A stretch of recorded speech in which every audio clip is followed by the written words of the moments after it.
I thank the representative of the Islamic Republic of Iran for his presentation. I now invite the next participating delegation, Indonesia, to make its oral statement before the court. And I call upon His Excellency Havas Oegroseno to take the floor.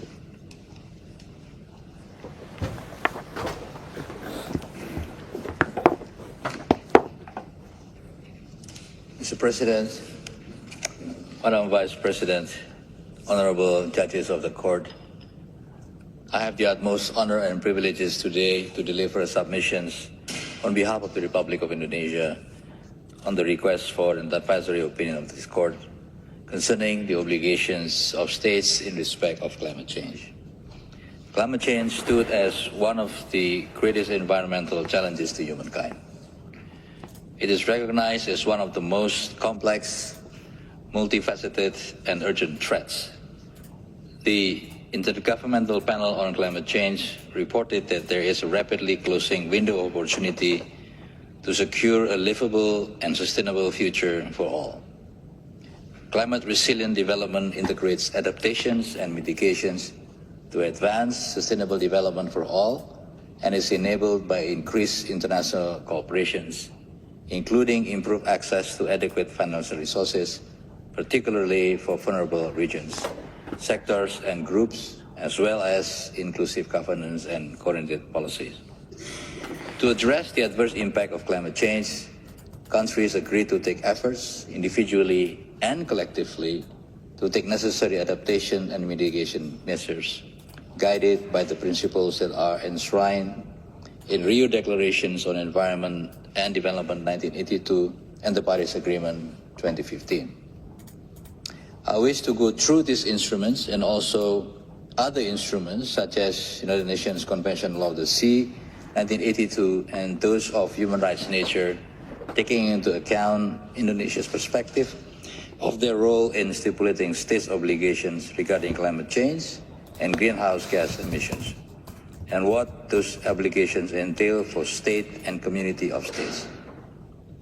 Mr. President, honorable judges of the court, the Rio Declarations, as we are all aware of, plays a pivotal role in the establishment of the global governance on environment. Principle 7 of the Rio Declarations clearly underline the importance for global partnerships in protecting and restoring the Earth ecosystems, highlighting the common but differentiated responsibilities and respective capabilities of countries in light of their different level of development as well as their level of emissions. Not long after the Rio Declarations was agreed upon, the United Nations Convention on Law of the Sea 1982 entered into force in 1994. While UNCLOS does not specifically mention climate change, nor the effect of greenhouse gas emission in the marine environment, Article 192 imposes general obligations on states to protect and to preserve the marine environment. These provisions encompasses all forms of marine environmental harm, including those resulting from anthropogenic activities such as greenhouse gas emissions. Building on Article 192, other provisions within Part 12 elaborate specific duties that contextualize this obligation in the face of contemporary challenges, including climate change. For example, Article 194.1 requires states to take all measures consistent with these conventions that are necessary to prevent, reduce, and control pollutions of the marine environment from any source. Clearly, the negotiator of UNCLOS had long visions on the condition of the environment of our oceans from various sources of pollutions.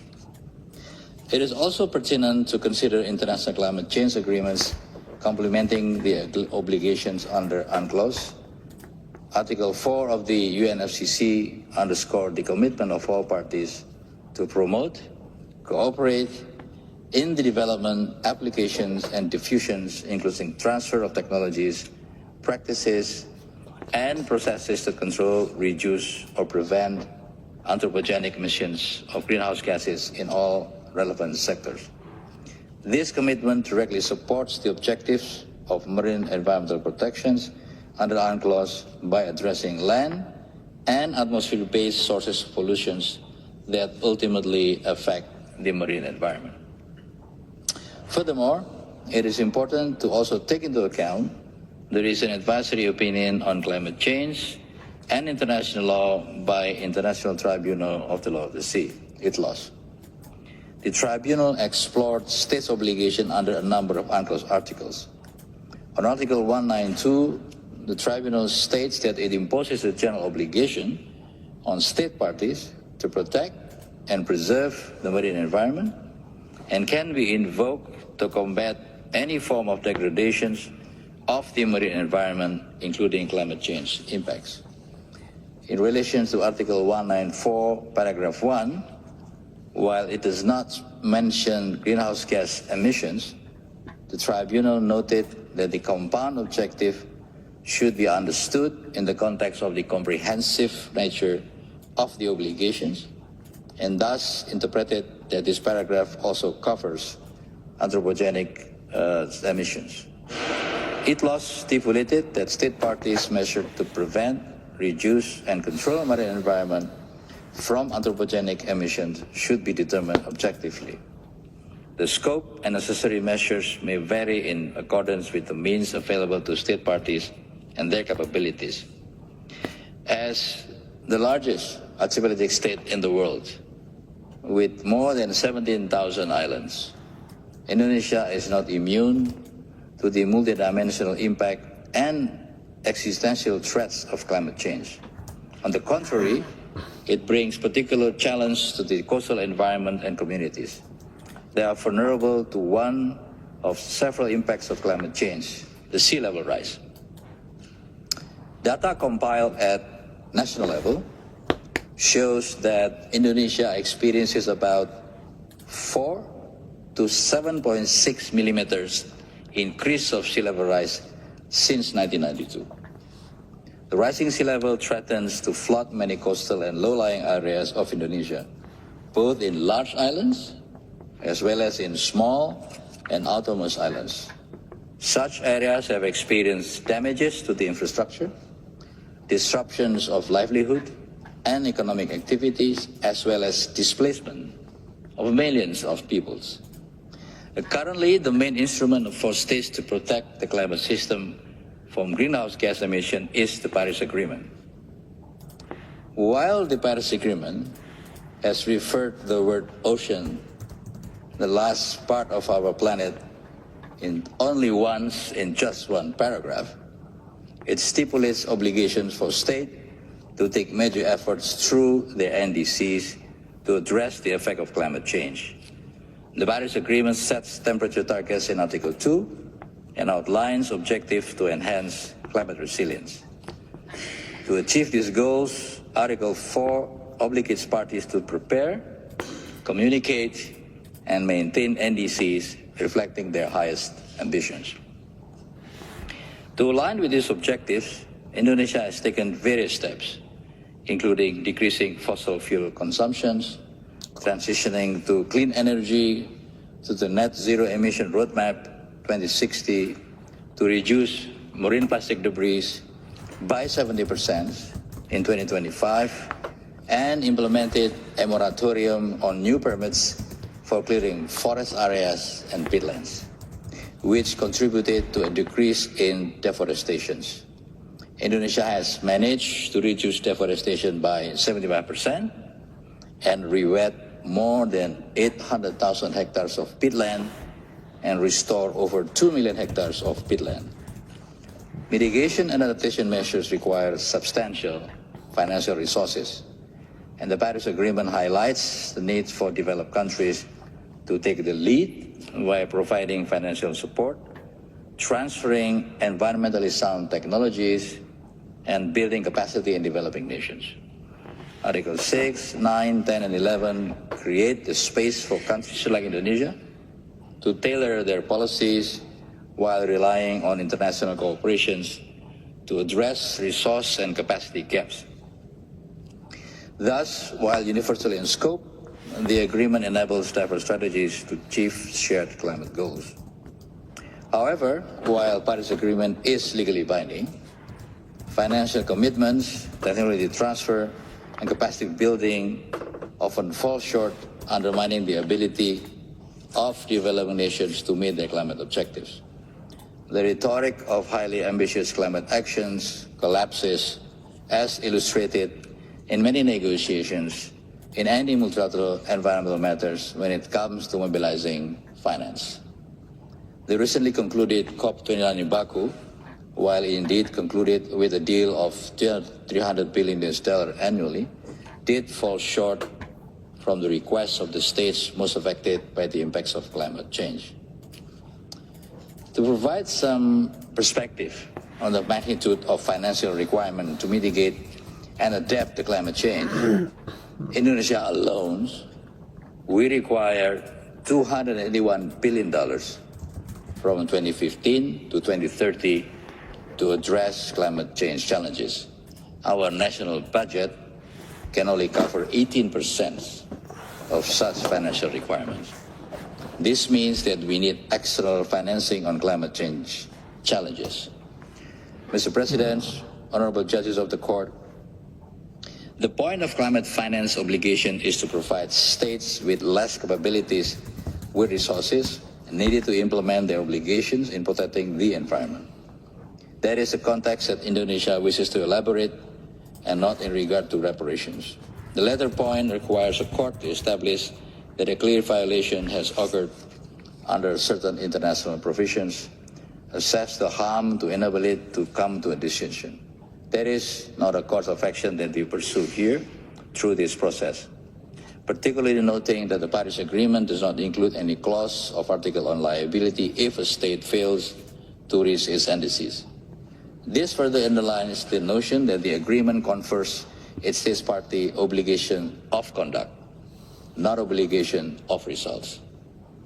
In relation to compliance to stipulated obligations, the agreement followed previous multilateral environmental agreements, which established non-punitive mechanisms for monitoring, assessing, and providing recommendations for states to facilitate better compliance and enhance implementation. Instead, the Paris Agreement encourages international cooperation to support countries, especially the developing countries, to reach their climate goals. Mr. President, distinguished members of the court, let me turn to human rights instruments such as the International Covenant on the Civil and Political Rights and the International Covenant on Economic, Social, and Cultural Rights and the Universal Declaration of Human Rights. Our perspective on the relations between these instruments, many of which Indonesia is state party to, and environmental law with climate change or environmental declarations are indirect. Study group of ILC 2006 revealed that where one impact of globalizations is the increasing fragmentations in the sphere of social action and structure, which is accompanied by the emergence of specialized and autonomous rules, legal institutions, and sphere of legal practices such as environmental law, law of the sea, human rights law, and other specialist systems with their own principles and institutions. It further views that the interaction between two or more different bodies of law may create the danger of conflicting and incompatible rules, principles, rule system, institutional practices that might undermine their effective implementations. Thus, in relation to the current request of advisory opinion, say from the preamble of the Paris Agreement, which mentioned that parties should, when taking into action to address climate change, respect, promote, and consider their respective obligation on human rights, right to health, and the rights of different groups, the convergence of obligation under human rights law, and particular obligation under environmental law has not been firmly articulated in the existing relevant treaties. The Universal Declaration of Human Rights, as foundational document, laid the groundwork for the recognition of individuals, which are further elaborated by the International Covenant on Civil and Political Rights and the International Covenant on Economic, Social, and Cultural Rights. Neither instrument specifically addresses the environment or climate change. Despite this, it is worth noting that discussion on environmental issues by different international bodies or actors through the resolutions, general comments of UN treaty bodies, scientific reports, publications, joint statements, suggest the emerging recognitions of the linkage between human rights and protection of the environment in a genetic matter. Nevertheless, the non-legally binding nature of those decisions and resolutions is well defined in international law. Thus, while the corpus of international human rights law does not create specific obligations relating to the protection of climate system or parts of the environment from anthropogenic emission of greenhouse gases, there is a general recognition of the connections between environmental protection and human rights. In this context, states' obligations and their implementations relating to the climate system within the framework of human rights, if it exists, should only be limited to their own population within their territories. At national level, in our case, Indonesian constitutions, in specifically Article 28H, and Indonesian law and environmental protections of 2009, specifically Article 65, stated that all people have the right to a good health and healthy environment as part of their human rights. Article 2 of the law states the protection and management of environment is carried out on the basis of principle of state's responsibility. Thus, Indonesia, in its domestic legal instruments, do recognize healthy environment as human rights.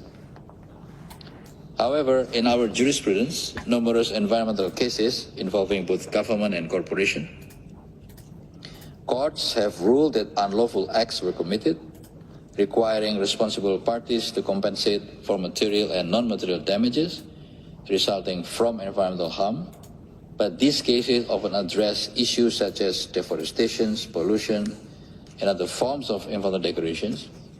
And while the rulings frequently mandate remedies for ecological and economic harm, they so far did not recognize violations of environmental laws in Indonesia as a violations of human rights. As Indonesia stated in its written statement, that in order to render the advisory opinion as requested, it is important that the court would elaborate within the ambit of the existing international legal framework, which directly governs the issue of climate change adaptation and mitigation efforts. Strict application of legal rules will help facilitate clarity and comprehension in the climate change deliberations, and especially mitigation and adaptation efforts globally. Against these backgrounds, Indonesia offers the following points. A, that the implementation of various environmental obligations requires effective cooperation between states and within relevant organizations based on the principle of equity and common but differentiated responsibility and respective capability in light of different national circumstances, taking into account the level of development, geographical circumstances between states, and particular attention to least developed states and vulnerable countries, as well as archipelagic states, noting their particular susceptibility to the repercussions of rising sea level. B, that states have an obligation to take climate action and contribute to the global response to climate change in line with the respective NDC and the best available science, and also responsibility of developed states to take the lead in reducing emissions and supporting the developing countries through financial contributions, technology transfer, and capacity building. That under existing human rights treaties, there are no particular obligation for states to ensure the protection of the climate system.